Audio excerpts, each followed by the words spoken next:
Hello students, linear equations इन two variables हम पढ़ रहे थे, तो सवाल देख लेते हैं। अगर आपने चैनल सब्सक्राइब नहीं किया तो उसको चैनल को सब्सक्राइब कर लीजिए, वीडियो को लाइक कर दीजिए। ए boat goes 16 kilometre up stream and 24 kilometre down stream in 6 hours.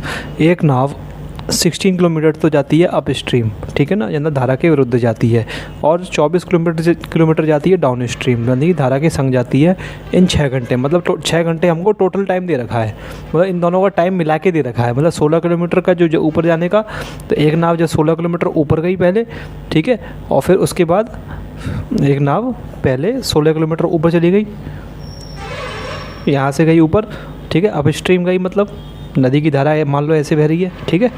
तो पहले वो 16 किलोमीटर अप स्ट्रीम गई, फिर उसके बाद वहाँ से 24 किलोमीटर कहाँ आई, 16, और फिर नीचे कहीं आएगी यहाँ पे 24 किलोमीटर यहाँ से फिर चल के दोबारा से नीचे आई, ठीक है। इस तरीके से आप समझ सकते हैं इसको, ठीक है। तो एक नाव 16 किलोमीटर अप स्ट्रीम और 24 किलोमीटर डाउन स्ट्रीम जाती है, टोटल टाइम दे रखा है 6 घंटे। तो पूरा यहाँ से गई, फिर यहाँ से जब यहाँ तक आई उसका पूरा समय दे रखा है 6 घंटे, ठीक है। तो अगर हम नाव की स्पीड x मान लेंगे, और किसकी, धारा की स्पीड y मान लेंगे, स्ट्रीम की स्पीड जिसे कहते हैं, तो हमारी नाव जब अप स्ट्रीम जाएगी, यानी कि 16 किलोमीटर जाएगी, देखो इसमें क्या फार्मूला लगा देंगे, वही कौन सा, हमें टाइम दे रखा है, तो टाइम इक्वल टू क्या होता है, डिस्टेंस अपॉन स्पीड होता है, ठीक है। तो टाइम कितना है, 6 घंटे, डिस्टेंस कितना हो जाएगा, 16 घंटे, डिस्टेंस दो हिस्सों में डिवाइड हो जाएगा, एक तो 16 किलोमीटर, एक 24 किलोमीटर।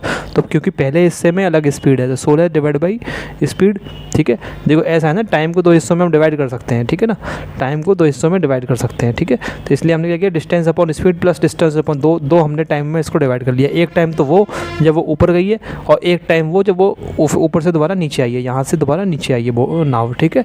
तो जब वो ऊपर गई है तो 16 किलोमीटर ऊपर चल के गई, और कितना टाइम, कितनी स्पीड हो जाएगी उसकी, x, क्योंकि ऊपर चल के जा रही है, अप स्ट्रीम धारा के विरुद्ध जा रही है, तो x माइनस वाई स्पीड हो जाएगी। ऐसे ही जब नीचे लौट के आएगी 24 किलोमीटर, तो उसकी स्पीड कितनी हो जाएगी, x प्लस वाई हो जाएगी, ठीक है। तो एक कंडीशन तो हमने ये लिख ली, ठीक है, जो सवाल में दे रखी है हमने वो कंडीशन हमने ये लिख ली, ठीक है। अब दूसरी कंडीशन पढ़ लेते हैं। Also it covers 12 kilometre up stream and 36 kilometre down stream in the same time, और उतने ही समय में, सेम टाइम, ठीक है, उतने ही समय में वो नाव क्या है, 12 किलोमीटर अप स्ट्रीम जाती है और 36 किलोमीटर डाउन स्ट्रीम जाती है। मतलब अब क्या कर रही है, 12 किलोमीटर तो जा रही है नाव, पहले 12 किलोमीटर अप स्ट्रीम जा रही है, धारा के विरुद्ध जा रही है, और फिर वहाँ से लौट के कितने जा रही है, 36 किलोमीटर नीचे आ रही है, वहाँ से लौट के नीचे 36 किलोमीटर, ठीक है। तो यहाँ ये 12 कम है, इसलिए कहीं इस पॉइंट से नीचे ही आएगी, ठीक है ना। तो 36 किलोमीटर कहाँ, ये 36 किलोमीटर यहाँ से यहाँ तक की दूरी है पूरी, ठीक है। तो 36 किलोमीटर लौट के आ रही है वहाँ से। तो अब और कितने समय में आ रही है, 6 घंटे में ही आ रही है, ठीक है। तो नाव जो है यहाँ से जैसे 12 किलोमीटर ऊपर गई, फिर यहाँ से लौट के दोबारा नीचे आ गई 36 किलोमीटर, ठीक है, लौट के 36 किलोमीटर आ रही है, ठीक है। और कितने समय में, सेम टाइम में आ रही, 6 घंटे में। तो 6 घंटे टाइम, फिर से टाइम को हम दो हिस्सों में बांट लेंगे, एक जब ऊपर गई, और एक टाइम को आराम से दो हिस्सों में बांटा जा सकता है, स्पीड को नहीं बांटा जा सकता, ठीक है। डिस्टेंस को भी दो हिस्सों में बांटा जा सकता है, डिस्टेंस को और टाइम को दो हिस्सों में आराम से बांटा जा सकता है, स्पीड को नहीं बांटा जा सकता, ठीक है ना, स्पीड को नहीं बांटा जा सकता। तो 12 किलोमीटर जब ऊपर गई तब उसका टाइम क्या हो जाएगा, 12 divide by x minus y हो जाएगा, क्योंकि ऊपर गई है, अप स्ट्रीम गई है, ऊपर मतलब धारा के विरुद्ध गई है, ऊपर तो कुछ नहीं होता, ठीक है। और प्लस 36, मतलब डायग्राम में ऊपर दिखा रहे हैं ना, इसलिए plus 36 divide by x plus y हो जाएगा, ठीक है। एक कंडीशन हमने ये लिख ली, ठीक है। अब इन दोनों से इन दोनों को आपको सॉल्व करना है, और x और y की वैल्यू निकाल लेनी है, क्योंकि यही पता लगाना है हमें x और y की। देखो हमने x क्या माना था, नाव की स्पीड मानी थी, y हमने मान लिया था धारा की स्पीड, वही हमें पता लगानी है। Find the speed of the boat in still water. तो हमें x क्या होती है, स्टिल वाटर में, ठहरे हुए पानी में नाव की स्पीड होती है ना, तो नाव की स्पीड हमें पता लगानी है ठहरे हुए पानी में, and that of the stream, और जो हमारी स्ट्रीम है उसकी स्पीड, यानी धारा की स्पीड पता लगानी है। अब इन इक्वेशन को सॉल्व करने के लिए आप क्या करेंगे वो थोड़ा सा इंपॉर्टेंट है, ठीक है। इस टाइप के सवाल हम पहले सॉल्व कर चुके हैं। तो इनमें क्या करते हैं, 1/x माइनस वाई को 1 माइनस, देखो अगर वैसे करोगे ना, x नीचे एलसीएम लोगे और तो बहुत लंबा सवाल हो जाएगा, हो तो तब भी जाता है, लेकिन इसकी एक ट्रिक होती है, हम पहले मैं इस टाइप के सवाल आपको करा चुका हूँ कि 1 माइनस एक्स माइनस वाई को क्या मान लेंगे, u मान लेंगे, और 1 प्लस एक्स प्लस वाई को क्या मान लेंगे, v मान लेंगे। तो बहुत आसान से u और v में ये सॉल्व हो जाएगा। फिर u और v की वैल्यू आएंगी, उनसे 2 इक्वेशन और निकल के आएंगी, ठीक है, उनसे 2 इक्वेशन और निकल के आएंगी, ठीक है। तो इसमें चेंज करके तो ये वाली इक्वेशन हमारी हो जाएगी 6 इक्वल टू क्या हो जाएगी 16u प्लस 24u, और ये हो जाएगी 6 equal to 12u plus 36v, ठीक है। तो इसी सवाल को ये मैंने लैंग्वेज के साथ यहाँ पे सॉल्व करा है। चलो इसको पढ़ते हैं। तो देखो सबसे पहले तो हमने क्या मानी, नाव की स्पीड x मानी थी, और स्टिल वाटर x क्या होती है, स्टिल वाटर, ये स्टिल वाटर लिखना बहुत ज़रूरी होता है, ठीक है ना। और धारा की स्पीड हमने y किलोमीटर मानी थी, y किलोमीटर पर आवर, ठीक है, y किलोमीटर नहीं, y किलोमीटर पर आवर, ठीक है। तो let the speed of the boat in still water भी x किलोमीटर पर आवर, ये जरूर लिखना यूनिट आगे, x kilometre per hour, and the speed of stream भी y किलोमीटर पर आवर, ठीक है, किलोमीटर पर आवर। अब पहला केस क्या है, जब नाव 16 किलोमीटर ऊपर जाती है और 24 किलोमीटर डाउन स्ट्रीम जाती है। तो when boat goes 16 kilometre, when मतलब जब नाव 16 किलोमीटर अप स्ट्रीम जाती है, ठीक है, गोज जाती है, and 24 kilometre down stream, 24 kilometre down stream जाती है, तो क्या होगा, ये वाली इक्वेशन मैंने दोबारा लिख ली, ये वाली, ठीक है, ये वाली। अब लैंग्वेज के संग सॉल्व कर रहे हैं हम, ठीक है, बस 6 को उस साइड लिख लिया, ठीक है। और अब ये इसको और सॉल्व कर लेंगे, कैसे, यहाँ से 2 कॉमन आ जाएगा, देखो आराम से, ये 2 8 या 16 होता है, ये 2 12 टाइम्स चला जाएगा, और ये 2 3 या 6 होता है, तो 8/x - y plus 12/x + y equal to 3, ठीक है। तो ये हमारी पहली इक्वेशन मान लेंगे इसको, ठीक है। अब हम बना लेते हैं केस 2, ठीक है। तो हमने केस 2 बना लिया। When the boat goes 12 kilometre up stream and 36 kilometre down stream, जब नाव 12 किलोमीटर अप स्ट्रीम जाती है, मतलब धारा के विरुद्ध जाती है, एंड 36 किलोमीटर धारा के संग जाती है डाउन स्ट्रीम, ठीक है ना। तो इसमें क्या होगा, हमारी इक्वेशन ये बन गई थी, ठीक है, 12/x - y plus 36/x + y equal to 6। अब क्या होगा, ये 6 से ये तीनों कट जाएंगे, 6 कॉमन आ जाएगा दोनों साइड से, 6 2 12, 6 6 36, तो 6 मैंने यहाँ से कॉमन ले लूँगा, ठीक है। क्या किया, 6 अगले स्टेप में मैंने किया 6 कॉमन ले लिया दोनों साइड से, उधर से 6, उधर तो 6 है ही, और इधर से 6 कॉमन लेके उसको उधर भिजवा दिया इसके नीचे, तो 6/6 हो जाएगा, तो 1 हो जाएगा ये, ठीक है, ये 1 हो जाएगा। और इधर से 6 कॉमन लूँगा तो क्या आ जाएगा, 6 2 12 और 6 6 36, ठीक है। जिस तरीके से इससे पहली वाली इक्वेशन जो बनाई थी उसमें 2 कॉमन ले लिया था, तो क्या हो जाएगा, 2/x - y plus 6/x + y equal to 1। तो ये हमारी दूसरी इक्वेशन बन गई, ठीक है। अब क्या करेंगे, वही मैंने जो बताया था, 1/x - y को u रख दिया, 1/x + y को v रख दिया। तो सब्सटीट्यूटिंग, ठीक है, ये लैंग्वेज लिखनी पड़ती है, सब्सटीट्यूटिंग 1/x - y को u रखा equal to u, and 1/x + y equal to v in equations 1 और 2।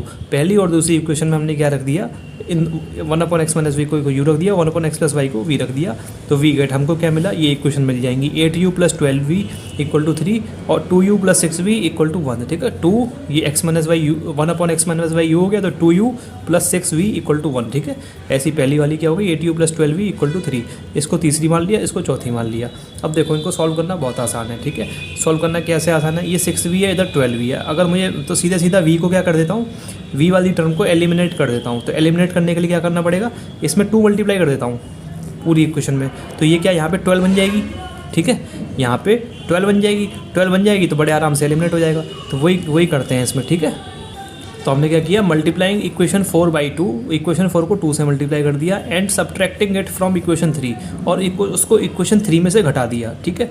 तो इक्वेशन 3 में से हम घटाएंगे उसको, तो इक्वेशन 3 को हमको पहले ऊपर लिखना पड़ेगा। तो ये मैंने इक्वेशन 3 ऊपर लिख ली, और चौथी इक्वेशन जो थी उसमें 2 मल्टीप्लाई करके उसको नीचे लिख लिया, तो 2 2 या 4 आ गया, और 2 6 या 12 आ गया, और 2 1 या 2 आ गया, ठीक है। इसके बाद घटा दिया, प्लस का माइनस हो जाएगा, ये प्लस का माइनस हो जाएगा, ये प्लस का माइनस हो जाएगा, 8 में से 8u में से 4u गया, तो 4u बचेगा, इधर तो ये 0 हो ही जाएगा कट के, ठीक है। 3 में से 2 जाएगा, 1 बचेगा, u मेरा 1/4 आ जाएगा। अब u की वैल्यू 1/4 आई है, उसको भी 5 कुछ मान लिया, क्योंकि इसकी आगे जरूरत पड़ेगी v पता लगाने के लिए, ठीक है। अब u की वैल्यू रख ली हमने क्या, 1/x - y equal to 1/4, u हमारा 1/x - y था, इसका मतलब दोनों का रेसिप्रोकल ले लिया, दोनों का उल्टा कर लिया, ठीक है, या रेसिप्रोकल सही भाषा में बोले तो दोनों का रेसिप्रोकल ले लिया दोनों साइड से, तो x - y इक्वल टू 4। तो ये हमारी इक्वेशन छठी आ गई, ये भी आगे काम आएगी x और y की वैल्यू पता लगाने में, ठीक है। तो ये बढ़िया, x - y इक्वल टू 4, ये हमारी एक इक्वेशन आ जाएगी। अब हम क्या करेंगे, सब्स्टिट्यूटिंग, u की वैल्यू जो है उसको रख देंगे इन दोनों में से किसी एक इक्वेशन में, ठीक है। तो हमारी क्या आ जाएगी, v की वैल्यू आ जाएगी। तो substitution u equal to 1/4 from 5, जो 5v से हमने u इक्वल टू 1/4 कहाँ रख दी, इक्वेशन चौथी में रख दी, ठीक है। वी हैव, इक्वेशन चौथी कौन सी थी, इक्वेशन चौथी ये वाली थी 2u + 6v = 1, ठीक है। आप चाहे तो तीसरी में भी रख सकते हो, कोई दिक्कत नहीं है, ठीक है। बस चौथी में रखने में थोड़ा आसान था क्योंकि इसमें ये बड़े बड़े हैं 8, 12, ठीक है, तो ज़्यादा मल्टीप्लाई करना पड़ेगा, ये छोटे छोटे हैं 2, 6, इसलिए मैंने चौथी में रख दी। आप 3 में भी रख देंगे तब भी आंसर आ जाएगा, ठीक है, कोई दिक्कत नहीं है। तो इक्वेशन चौथी में रख दी, तो हमारे पास क्या आ गया, u की जगह 1/4 हो गया, + 6v = 1, तो हमने सॉल्व कर लिया पूरा, v हमारा 1/12 आ जाएगा, ठीक है। 1/x, v की वैल्यू क्या है 1/x + y = 1/12, तो x + y आ जाएगा हमारा 12 आ जाएगा। अब हमें कौन सी इक्वेशन को सॉल्व करना है, देखो मैंने आपसे कहा था u और v को जब सॉल्व करेंगे तो x और y में 2 इक्वेशन निकल के आएंगी। तो एक इक्वेशन तो हमारी ये आ गई और एक इक्वेशन हमारी ये आ गई, एक इक्वेशन ये आ गई और एक इक्वेशन ये आ गई। तो छठी और सातवीं इक्वेशन को आपको सॉल्व कर लेना है, जो कि बहुत बहुत बहुत ज़्यादा आसान है। क्यों आसान है, x - y है, x + y है, दोनों को एक बार जोड़ दो, 2x हो जाएगा, 2x हो जाएगा, इधर 4 और 12 कितना हो जाएगा 16, देखो मन ही मन में सॉल्व कर रहा हूँ मैं, ठीक है। 16 तो x मेरा कितना हो जाएगा, x मेरा 8 निकल के आ जाएगा, ठीक है। y कितना आ जाएगा, x की वैल्यू 8 किसी में भी रख दो, मान लो इसी में रख देते हैं, तो 8 इसमें रख दिया, 8 हो जाएगा 12, 9, 10, 11, 12, y = 4 आ जाएगा, ठीक है। y = 4 आया, फिर भी आप मतलब आपको लिख के करना पड़ेगा, कैसे, एक बार 6 और 7 को क्या कर देंगे, जोड़ देना, एडिंग इक्वेशन 6 और 7, कैसे लिख देना, एडिंग इक्वेशंस, ठीक है, 6 और 7 वी गेट, एक बार जोड़ देना, दोनों इक्वेशन लिख के जोड़ देना, x की वैल्यू निकल आएगी, फिर उस x की वैल्यू को या तो सातवीं या छठी इक्वेशन में किसी में भी एक में रख देना, तो y की वैल्यू निकल जाएगी, ठीक है। लेकिन लास्ट में एक बार और लिखना पड़ेगा आपको, क्योंकि उसने क्वेश्चन में x और y नहीं पूछा है आपसे, उसने क्या पूछा है, नाव की स्पीड और आपसे वो पूछा है स्ट्रीम की स्पीड, धारा की स्पीड। तो आपको लिखना पड़ेगा हैंस स्पीड ऑफ बोट कितनी हो जाएगी हमारी, x = कितना है 8 km/h, ये जरूर लिखना पड़ेगा किलोमीटर, केवल 8 लिख के मत छोड़ देना। बहुत से लोग क्या करते हैं केवल 8 लिख के छोड़ देंगे, नहीं, किलोमीटर ये लिखना जरूरी है, km/h किस में है स्पीड, km/घंटा में है, ठीक है। मतलब 8 किलोमीटर वो स्पीड बोट चलेगी 1 घंटे में, ठीक है। ये स्पीड आ गई हमारा, जो हमारे मोटरसाइकिल वगैरह और जो गाड़ियों में जो स्पीडोमीटर होता है, 60 की स्पीड पे गाड़ी चला रहे हैं, 30 की भी चला रहे हैं, वो भी स्पीड किस में होती है, km/h में होती है, ठीक है। ये आपको पता होना चाहिए, नहीं पता तो आपने जान लिया आज, कि जो हमारी गाड़ी मोटरसाइकिल वगैरह में जो स्पीड होती है, कार में जो स्पीडोमीटर लगा रहता है, ठीक है, उसकी जो स्पीड आती है, 60 की स्पीड, 80 की स्पीड, 40 की स्पीड, वो किस में आती है, वो km/h में होती है, ठीक है। तो स्पीड ऑफ वेट मेरी ये आ गई, और क्या हो गया, हाँ, और क्या था, दूसरी स्पीड ऑफ स्ट्रीम, धारा की स्पीड कितनी आ जाएगी, y = 4 km/h, ठीक है। ये हमारा सवाल सॉल्व हो गया। अगला सवाल देखते हैं। ये अब हमारे टाइम और वर्क वाले क्वेश्चन आ गए। कौन से, टाइम एंड वर्क मतलब समय और काम, ठीक है, समय और काम वाले क्वेश्चन आ गए। एक तरीके से ऐसे हिंदी में बोल सकते हैं, टाइम एंड वर्क, ठीक है। तो इसमें क्या होता है, टाइम दिया जाता है और एक काम दिया जाता है, चलो पढ़ के देखते हैं, सब समझ में आएगा। 8 men and 12 boys can finish a piece of work in 5 days। 8 आदमी, ठीक है, 8 आदमी एंड 12 लड़के, 12 बॉयज़ कैन फिनिश कर सकते हैं, ख़त्म कर सकते हैं, फिनिश मतलब ख़त्म करना, कैन ख़त्म कर सकते हैं ए पीस ऑफ वर्क, एक काम के हिस्से को, कितने दिनों में, 5 दिन में, ठीक है। साथ साथ लिखते जाते हैं। तो 8 मैन 8 m लिख लिया, और 12 लड़के एक पीस के एक काम के हिस्से को ख़त्म करते हैं 5 दिनों में, ठीक है। वाइल 6 men and 8 boys, जबकि 6 आदमी और 8 लड़के मिलके, प्लस इसलिए लगा रहा हूँ, दोनों मिलके करते हैं ना काम। कैन फिनिश इट मतलब उसी काम के हिस्से को, ठीक है, उसी काम के हिस्से को, मतलब कोई एक काम का हिस्सा है हमारा, ठीक है, क्योंकि यहाँ लिखा होता है ना ए पीस ऑफ वर्क, तो उसी काम के हिस्से को, उसी एक काम को कितने दिन में ख़त्म कर सकते हैं, 8 in 7 days, उसी काम के हिस्से को 7 दिनों में खर्च कर सकते हैं, ख़त्म कर सकते हैं। Find the time taken by 1 man alone and that by 1 boy alone to finish the work. तो अगर एक आदमी कितना टाइम लेगा अकेला उस काम को ख़त्म करने में, और एक लड़का कितना टाइम लेगा अकेला उस काम को ख़त्म करने में, उस समय का पता लगाइए, ठीक है। मतलब अगर एक आदमी अकेला काम करे और उसी एक काम को ख़त्म करे तो कितने दिन लेगा, ठीक है, ये पता लगाना है। और एक लड़का, एक बॉय, ठीक है, अकेला काम करे, केवल एक ही लड़का लगा रहा है उसी काम को करने, और एक दिन उसी पूरे एक काम को ख़त्म करे तो वो कितना टाइम लेगा, ये सवाल में हमसे पूछा जा रहा है। ये 2 क्वेश्चन मार्क पूछे जा रहे हैं, ठीक है। तो तो हमसे ये चीज़ पूछी गई है, तो इसको हम x मान लेते हैं, इसको y मान लेते हैं, ठीक है। इसको क्वेश्चन मार्क की जगह इसको x मान लो। एक आदमी एक काम, उसी एक काम को मान लो x दिनों में ख़त्म कर रहा है, और क्योंकि यही हमसे पूछा गया तो x और y मान लेते हैं, ठीक है। और एक लड़का उसी एक काम को y दिनों में ख़त्म कर रहा है, ठीक है। ये क्या है, ये बीच में 1 1 1 1 क्या आ रहा है, ये वर्क है, मतलब काम। और ये क्या आ रहे हैं, ये दिन आ रहे हैं, 5 7 दिन, x दिन y दिन, ये क्या है, डेज़। तो इसी डाटा को मैं दोबारा लिख लेता हूँ। ये दिन जो है इनको इधर लिख लेता हूँ, वर्क को इधर लिख लेता हूँ, थोड़ा समझाने में मुझे, आपको समझाने में आसानी होगी, ठीक है। तो देखो मैं दोबारा से डाटा लिख लिया, बस दिन को इधर कर दिया, काम को इधर कर दिया था। 8 आदमी, इस तरीके से आप भी लिख लेना, ठीक है। अभी जब भी इस टाइम और वर्क वाले क्वेश्चन करो तो पहले जो आदमी लग रहे हैं या लड़के लग रहे हैं वो इस साइड लिख ली सबसे पहले, ठीक है। इनको कह सकते हैं आप पर्सन कह सकते हैं, ठीक है। इनको आप पर्सन कह सकते हैं। दिन को एक साइड, उसके बाद दिन लिख लेना, उसके बाद काम, ठीक है। सबसे पहले आदमी, फिर दिन, फिर काम, ठीक है। PDW ऐसे याद कर सकते हो, PDW, ठीक है। इसी ऑर्डर में लिख लेना समझने के लिए क्वेश्चन, ठीक है, रफ में, ठीक है। अब देखो 8 आदमी और 12 लड़के 5 दिन में एक काम को ख़त्म करते हैं, ठीक है। तो वो एक दिन में कितना काम ख़त्म करेंगे, ठीक है। देखो ये कुछ इस तरीके से है, जैसे मैं 5 दिन में मैं क्या करता हूँ, 5 काम ख़त्म करता हूँ। मैं 5 दिन में 5 काम ख़त्म करता हूँ, ठीक है। और काम सारे एक ही जैसे हैं, मतलब वो काम बराबर है, मतलब सारे 5 काम बराबर हैं। तो एक दिन में मैं कितना काम ख़त्म करूँगा, 5 / 5, यानी कि एक काम ख़त्म करूँगा। भाई मैं एक दिन में एक काम ख़त्म करूँगा तभी तो 5 दिन में 5 काम ख़त्म कर पाऊँगा। तो उसी तरीके से अगर मैं 5 दिन में एक काम ख़त्म करता हूँ, ठीक है, तो मैं एक दिन में कितना काम ख़त्म करूँगा, 1/5। यहाँ पे क्या /5 कर दिया था ना, इस 5 को इधर जाके डिवाइड कर दिया था। अब यहाँ पे 1 है तो 1 को डिवाइड कर देंगे। तो एक दिन में कितना काम ख़त्म करूँगा, एक काम का भी 5वां हिस्सा ख़त्म करूँगा, ठीक है। अगर एक काम है तो उसका 5वां हिस्सा ख़त्म करूँगा, ठीक है ना। तो यही यहाँ पे होगा।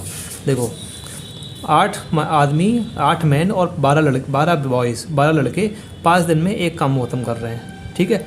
तो 8 लड़के और 12 आदमी एक दिन में कितना काम ख़त्म करेंगे, 1/5, 1/5, ठीक है। इतना काम ख़त्म करेंगे। समझ में आ गई बात। इसी तरीके से 6 आदमी और 8 लड़के, 6 मैन 8 बॉयज़ एक दिन में, ठीक है। एक दिन निकालना होता है हमें इस टाइप के सवालों में सॉल्व करने के लिए। एक दिन को एक करना होता है, ठीक है। एक दिन में कितना काम ख़त्म करेंगे, 1/7, ठीक है। ये 7 यहाँ के डिवाइड हो गया, ये 5 यहाँ के डिवाइड हो गया, ठीक है। 1/7, एक चीज़ ये आ गई, एक चीज़ ये आ गई, ठीक है। अब ध्यान से देखो, एक आदमी, हमने मान लिया था कि एक काम को x दिन में ख़त्म कर रहा है, तो इसी को हमने ऐसे करके लिख लिया। तो एक आदमी x दिनों में एक काम ख़त्म कर रहा है। x हमको पता लगाना है, वो तो पता ही आपको, ठीक है। एक आदमी x दिनों में एक काम को ख़त्म कर रहा है। यहाँ पे भी दिन को हम एक कर लेंगे, ठीक है। जैसे यहाँ पे एक किया है, जैसे यहाँ पे ये एक किया है, इसी तरीके से यहाँ पे भी दिन को एक कर लेंगे। तो एक आदमी एक दिन में कितना काम ख़त्म करेगा, ये x यहाँ जाकर डिवाइड हो जाएगा, यानी कि 1/x काम ख़त्म करेगा। बात समझ में आ रही है। जैसे ये 1/5 हो गया, 1/7, 7 डिवाइड हो गया, ऐसे ही x यहाँ जाकर डिवाइड हो जाएगा। तो एक आदमी एक दिन में कितना काम ख़त्म करेगा, 1/x काम ख़त्म करेगा। इसी तरीके से एक लड़का एक दिन में कितना काम ख़त्म करेगा, 1/y काम ख़त्म करेगा। हर जगह कुल मिला के ये करना है, दिनों को एक कर देना है। ये दिन आते हैं ना, ये दिन, इनको एक कर देना है, ठीक है। हमें एक दिन का काम निकालना होता है इस टाइप के सवालों को सॉल्व करने के लिए, ठीक है। ये ट्रिक है, इसको याद कर लें आप, ठीक है। एक दिन का काम निकालना होता है, एक दिन में कितना काम हो रहा है, ठीक है। तो देखो एक आदमी एक दिन में कितना काम कर रहा है, 1/x। एक लड़का एक दिन में कितना काम कर रहा है, 1/y, ठीक है। यहाँ तक क्लियर है। अब आपको केवल जो एक एक दिन वाले हमने निकाले ना, केवल इन पे ध्यान देना है, इनको भूल जाना है, इन पे ध्यान बिल्कुल नहीं देना है, ठीक है। जो हमने एक एक दिन का काम निकालना है, केवल इन चीज़ पे आपको ध्यान देना है, ठीक है। एक इस पे और इस पे और लास्ट इस पे आपको ध्यान देना है। देखो अब एक आदमी का एक दिन का काम 1/x है, ठीक है। तो 8 आदमियों का, देखो यहाँ पे 8 आदमी और 12 लड़के काम कर रहे हैं ना, तो 8 आदमियों का एक दिन का काम कितना हो जाएगा, ठीक है। भाई एक आदमी 1/x काम कर रहा है, तो 8 आदमी कितना काम करेंगे, ज़्यादा ही काम करेंगे ना। मतलब क्या होगा, 1/x 8 आदमी एक आदमी एक 1/x काम कर रहा है एक दिन में, तो 8 आदमी कितना करेंगे 1/x इंटू 8 से मल्टीप्लाई हो जाएगा और क्या होगा, ठीक है ना। तो 8 गुना ज़्यादा काम करेंगे ना 8 आदमी। अच्छा, इस टाइप के सवालों में ये मान के चला जाता है कि जो आदमी है वो बराबर काम कर रहे हैं। जैसे कि 8 आदमी लगे हुए तो हर आदमी बराबर काम कर रहा है, ठीक है। तो और 8 लड़के हैं, वो लड़के जितने भी लड़के हैं वो सब बराबर काम कर रहे हैं, ठीक है। ये मान के चला जाता है, ठीक है। मतलब चाहे लड़का छोटा हो बड़ा हो, सब क्या कर रहे हैं बराबर काम कर रहे हैं, ये मान के चला जाता है इस टाइप के सवालों में, ठीक है। जो कि हकीकत की लाइफ में होता नहीं है, लेकिन इस टाइप के सवालों में ये मान के चला जाता है, ठीक है। तो क्या है, हाँ 8 आदमी कितना काम करेंगे, ये हमारा निकल के आ गया। एक दिन में कितना काम करेंगे 8/x काम करेंगे, ठीक है। इसी तरीके से 12 लड़कों का हम काम कैसे निकाल लेंगे, यहाँ से निकाल लेंगे। एक लड़का एक दिन में 12 लड़कों का एक दिन का काम कैसे निकाल लेंगे, सब कुछ एक दिन चलना है यहाँ पे, ठीक है। तो एक लड़का कितना काम करता है एक दिन में 1/y काम करता है, तो 12 लड़के कितना काम करेंगे 12 इंटू 1/y, ठीक है। तो कितना हो जाएगा 12y, ठीक है। तो 8 आदमी का काम ये आ गया 8/x, 12 लड़कों का काम क्या आ गया 12/y आ गया, ठीक है। और ये किसके बराबर है, 8 लड़कों का और 12 लड़कों का काम अगर जोड़ दिया जाए, यानी कि 8/x को और 12/y को जोड़ दिया जाए, तो ये एक दिन का काम किसके बराबर है, ये 8 आदमियों का और 12 लड़कों का एक दिन का काम निकल आएगा। भाई 8 आदमियों का एक दिन का काम ये है, 12 लड़कों का एक दिन का काम ये है, इन दोनों को अगर जोड़ दिया जाए तो क्या होगा 8 आदमियों का और 12 लड़कों का एक दिन का काम निकल आएगा। और वो एक दिन का काम हमें कितना दे रखा है, हमने कितना निकाल लिया 1/5। तो हमारी इक्वेशन यहाँ से किया जाएगी, ध्यान से देखो आप, इन दोनों को मैंने जोड़ दिया 8/x और 12/y को, 8/x प्लस 12/y को, और एक दिन का काम हमारा किसके बराबर है 8 आदमी और 12 बने 1/5। तो ये हमारा आ गया 1/5 के बराबर, किसके आ गया 1/5 के बराबर, ठीक है। एक कंडीशन तो हमने ये लिख ली, ठीक है। इसी से हमारा आगे सॉल्व हो जाएगा, ठीक है। ऐसे ही हमको दूसरी कंडीशन लिख लेनी है। दूसरी क्या, 6 आदमी और 8 लड़के एक दिन में 1/7 काम कर रहे हैं। तो पहले हम 6 आदमियों का एक दिन का काम निकाल लेंगे, कहाँ से निकाल लेंगे, यहाँ से निकाल लेंगे। तो 6 आदमियों का काम क्या हो जाएगा 6/x हो जाएगा, इसमें 6 मल्टीप्लाई हो जाएगा, ठीक है। तो 6/x हो जाएगा, तो उसी को मैंने लिख लिया, ठीक है। इसी तरीके से 8 आदमियों का क्या काम हो जाएगा, 8 लड़कों का काम क्या हो जाएगा, 8 लड़कों का काम क्या हो जाएगा, इसमें 8 मल्टीप्लाई हो जाएगा, ठीक है। तो ये 8/y हो जाएगा, तो उसको भी मैंने लिख लिया, ठीक है। अब इन दोनों को, ये दोनों मिलके काम कर रहे हैं एक दिन में 1/7, ठीक है। तो इनका दोनों का एक दिन का काम मिलके कितना हो जाएगा 1/7, ठीक है। अब ये आपकी 2 कंडीशन आ गई, इन दोनों को सॉल्व करके आपका आंसर आता है इस टाइप के क्वेश्चंस में, ठीक है। तो इसमें आप कैसे सॉल्व करेंगे, देखो 1/x और 1/y में पूरी इक्वेशन है, तो x y को ऊपर लाने की ज़रूरत नहीं है, सीधी सी बात है। 1/x को मान लो u, ठीक है, और 1/y को मान लो v। इस टाइप से सवाल आपका सॉल्व हो जाएगा, u और v में इक्वेशन बन जाएगी, फिर उससे x और y आ जाएगा, तो x और y से फिर आप लास्ट में आंसर लिख देंगे। तो इसको लैंग्वेज के साथ कर लेते हैं सवाल को। तो इस टाइप के सवालों में क्या ट्रिक है, हमको एक दिन का काम पहले निकाल लेना है, ठीक है। एक दिन का काम निकाल लेना है, तो उससे हमारा ये सवाल सॉल्व हो जाता है, ठीक है। तो लैंग्वेज बनाने में क्या करेंगे, हमने ये एक दिन का काम x माना है, कितने, एक आदमी का एक दिन का काम, दिन x माने, काम एक नहीं माना हमने, एक आदमी का एक दिन में एक काम x दिन में कर रहा है, ठीक है। तो इसको हम लिख लेंगे। और एक लड़का एक काम y दिनों में कर रहा है, ये दिन थे ना हमारे डेज़, ठीक है। तो इसी को हम लिख लेंगे, ठीक है। अच्छा, रफ में इस टाइप से आप ज़रूर कर लेना, आपको सवाल करने में बहुत आसानी होगी इस टाइप का सवाल आ जाए तो, ठीक है। डायरेक्ट करने की मत सोचना, रफ में एक बार इस तरीके से कर लेना, ठीक है, जल्दी से कर लेना। मतलब मैं तो ये एक्सप्लेन करने के लिए आपको अच्छे से लिखा है, आप जल्दी से लिख लेना अपनी हैंडराइटिंग में, ठीक है, क्योंकि आपको जल्दी से समझना है बस सवाल क्या करना है, ठीक है। ये तो मेरे को अच्छे से आपको समझाना था, इसलिए मैंने लाइन खींच के अच्छे से अच्छी हैंडराइटिंग लिखी है मैंने, ठीक है। कोशिश करिए लिखने की, आपको जल्दी से जल्दी रफ में कर लेना है और इस टाइप से बना के देख लेना है, ठीक है। डायरेक्ट सवाल करने बैठेंगे तो हो सकता है गलत भी हो जाए, ठीक है। और हो सकता है या प्लस से कन्फ्यूज़न हो, क्योंकि ऐसा लग रहा है कि ये इक्वेशन बन रही है यहाँ पे, m और b में इक्वेशन बन रही है, तो प्लस से हो सकता है कन्फ्यूज़न हो। तो प्लस की जगह आप एंड भी लिख सकते हैं, जैसे ऐसा एंड का निशान बना के आप एंड भी लिख सकते हैं, ठीक है। तो एंड का निशान इस तरीके से बना के, ठीक है, एंड बीच में कर सकते हैं, ठीक है। एंड का निशान क्या बनता है, ये हमारा s बनता है, इसी का उल्टा बनता है एंड का निशान, ठीक है।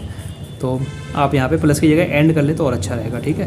तो क्योंकि प्लस से ऐसा लग रहा है कि ये इक्वेशन बन रही है, 8m + 12 भी, ठीक है ना, इक्वेशन लग रही है, ठीक है ना, देखने में, लेकिन ये इक्वेशन है नहीं। ये तो मैंने ऐसे ही प्लस लिख दिया था बीच में समझाने के लिए कि 8 आदमी और 12 लड़के, तो और की जगह मैंने प्लस कर दिया था, ठीक है। तो आप एंड करके निशान भी कर सकते हैं, ठीक है, जिससे आपको आगे कन्फ्यूज़न ना हो, ठीक है, एंड लगा सकते हैं बीच में, ठीक है। तो हमने लेट करके लिख लिया, let the time taken by 1 man equal to x day. मान लेते हैं जो हमारा एक आदमी जो टाइम ले रहा है का वर्क को ख़त्म करने में वो कितना है, x डेज। तो आगे और लिखना चाहे तो ये भी लिख सकते हैं, let the time taken by 1 man to finish the work, ठीक है। क्या लिख सकते हैं, टू फिनिश द वर्क, लेकिन इतने से भी काम चल जाएगा, टू फिनिश द वर्क, ठीक है। मैन के बाद ये भी लिख सकते हैं, टू फिनिश द वर्क, ख़त्म टाइम, काम को ख़त्म करने में, ठीक है। तो और अच्छा हो जाएगा, कोई बात नहीं, ये तो ऐसे भी चल जाएगा। Late the time taken by 1 man x days, late the time taken by 1 boy y days, ठीक है। तो एक लड़का, एक आदमी x डेज ले रहा है, एक लड़का y डेज ले रहा है। अब क्या निकालेंगे, यही देखो, इसको देख देख के हम सॉल्व करना आसान है। देखो अब ये निकालेंगे 1/x, यानी कि एक दिन में कितना काम कर रहा है, ठीक है, ये हम निकालेंगे, ये हम लिख के बताएंगे टीचर को, ठीक है। तो एक दिन में काम कर रहा है, तो एक दिन का काम कितना, work done, work done, done मतलब करना, ठीक है, work done in 1 day, work done एक दिन का इन 1 डे, किससे, आदमी का पहले, बाई 1 मैन, ठीक है, बाई 1 मैन, ठीक है, work done in 1 day in by 1 man. एक दिन में एक आदमी कितना काम करेगा, कितना करेगा, 1/x आ जाएगा, ठीक है, 1/x काम करेगा। इसी तरीके से work done in 1 day by 1 boy कितना जाएगा, 1/y हो जाएगा, ठीक है। और हमको ये डाटा दे रखा है, क्या दे रखा है कि 8 आदमी और 12 लड़के एक काम को 5 दिन में ख़त्म करते हैं, ठीक है। ये डाटा हमको दे रखा है, ठीक है। तो इसी को हम लिख लेते हैं, ठीक है। गिवन क्या दे रखा है, क्या दे रखा है कि एक काम को, इससे मतलब पहले हम ये लिख लेंगे कि ये दे रखा है, इससे हम ये निकाल लेंगे कि एक दिन में कितना 8 आदमी और 12 लड़के कितना काम करते हैं, ठीक है। इसलिए पहली वाली लाइन लिख रहे हैं, क्योंकि इसी से हम फिर ये निकालेंगे, इससे ये निकालेंगे, ठीक है। तो ये डाटा क्या दिया हुआ है कि 8 आदमी और 12 लड़के एक काम को 5 दिन में ख़त्म करते हैं। तो हम लिखेंगे number of days taken by, ठीक है, कितने, 8 मैन एंड 12 बॉयज़, ठीक है, जो दिन लगते हैं एक काम को ख़त्म करने में 8 आदमी और 12 लड़कों के द्वारा, ठीक है। या फिर टाइम टेकन भी लिख सकते हैं नंबर ऑफ़ डेज़ की जगह। तो कितना आ गया, 5 days. Time taken given, time हमको दिया हुआ है, time taken by 8 man and 12 boys to finish the work, to finish the work, काम खत्म करने में टाइम टेकन जो टाइम लेते हैं 8 लड़के और 12 बॉय, वो हमारा 5 दिन है। तो इसी से हम लिख लेंगे, इट इम्प्लाइज डैट क्या, एक दिन का काम, ठीक है। तो वर्क डन, यही work done in 1 day by, अब 1 मैन नहीं, 8 मैन और 12 बॉयज़, ठीक है। तो वर्क डन इन 1 डे, एक दिन में जो काम किए जाते हैं, कौन करता है, बाई कौन करता है, 8 मैन एंड 12 बॉयज़, ठीक है। तो ये हमारा कितना हो जाएगा, 1/5 हो जाएगा, ठीक है, 1/5 हो जाएगा, ठीक है। अब इसमें हम इक्वेशन बना लेंगे, कैसे बना लेंगे, एक दिन का काम 8 आदमियों को कितना हो जाएगा, एक दिन का काम 8 आदमी का, एक आदमी का काम 1/x था, तो 8 आदमियों को कितना हो जाएगा, 8/x हो जाएगा। इसी तरीके से 12 लड़कों का एक दिन का काम कितना हो जाएगा, एक लड़के का काम कितना था एक दिन का, 1/y, तो 12 लड़कों का कितना हो जाएगा, 12/y, ये हमारा 1/5 के बराबर आ जाएगा। इसको हमने मान लिया पहली इक्वेशन, ठीक है। इसी तरीके से दूसरा जो डेटा दिया हुआ है वो लिख लेंगे। दूसरा डेटा क्या हुआ है, ये दिया हुआ है, ठीक है। एक तो ये लिख लिया हमने, ये, और इससे हम इसको ये निकाल के दिखा देंगे, ठीक है। तो ये वही लैंग्वेज, क्या, जैसे ये गिवन बनाई थी ऐसे यहाँ पे गिवन टाइम टेकन बाई, इस बार क्या हो जाएंगे, 6 मैन एंड 8 बॉयज़, ठीक है, 6 man and 8 boys to finish the work. तो हमारा आ जाएगा कितना समय दिया हुआ है, 7 दिन। तो लिख लिया मैंने, time taken by 6 man and 8 boys to finish the work, कितना हो जाएगा, 7 दिन हो जाएगा। इसका मतलब it implies that work done in 1 day by 6 man and 8 boys. तो एक दिन में कितना ख़त्म करेंगे, 6 मैन और 8, 1/7 ख़त्म करेंगे। अब 6 मैन का एक दिन का काम कितना हो जाएगा, 6/x हो जाएगा। जिस तरीके से यहाँ पे 8 आदमियों का 8/x हुआ था, और 8 आदमियों का कितना हो जाएगा, 8/y। इस तरीके से यहाँ पे 12/y हुआ था। इसको हमने इक्वेशन 2 मान लिया। इनको आपको सॉल्व कर लेना है। 1/x को u मान लेना, 1/y को v मान लेना। दो इक्वेशन आ जाएंगी u और v में। u की जगह फिर u हमारा दोबारा से 1/x रख देंगे आप, तो x की वैल्यू निकल जाएगी। लास्ट में लिख देंगे हम क्या, जो हमको पता लगाना है, जो हमको हैंस क्या, लेट और द हटा के hence time taken by 1 man equal to जो x की वैल्यू आ जाए वो लिख देना। इसी तरीके से यहाँ लिख देना, लेट द आगे हटा के time taken by 1 boy equal to जितने भी दिन आ जाए वो लिख देना, ठीक है। आंसर मैं आपको बता देता हूँ जिससे कि आप अपना आंसर चेक कर सकें। x की वैल्यू आपकी आ जाएगी 70 दिन आ जाएगी, ठीक है। डेज लिख देना जब यहाँ पे लिखो, x की वैल्यू यहाँ रखेंगे तो है ना, तो x की वैल्यू 70 आ जाएगी, y की वैल्यू आपकी आ जाएगी 140, ठीक है, 140, ठीक है। तो एक आदमी उसी काम को कितने दिन में ख़त्म करेगा, 70 दिनों में ख़त्म करेगा। और एक लड़का, ठीक है, लड़का कम काम करेगा ना, तो वो उसी काम को 140 दिन में ख़त्म करेगा, डबल टाइम ले लेगा, ठीक है। तो स्टूडेंट्स फिलहाल इस वीडियो में इतना ही। अगर आपको वीडियो अच्छी लगी तो वीडियो को लाइक करें। अगर आपको मेरे सवाल कराने के तरीके अच्छे लग रहे हैं, समझाने का तरीका अच्छा लग रहा है, तो वीडियो को चैनल को सब्सक्राइब कर लें और वीडियो को ज़्यादा से ज़्यादा लोगों के साथ शेयर करें। आपका वीडियो देखने के लिए बहुत बहुत शुक्रिया।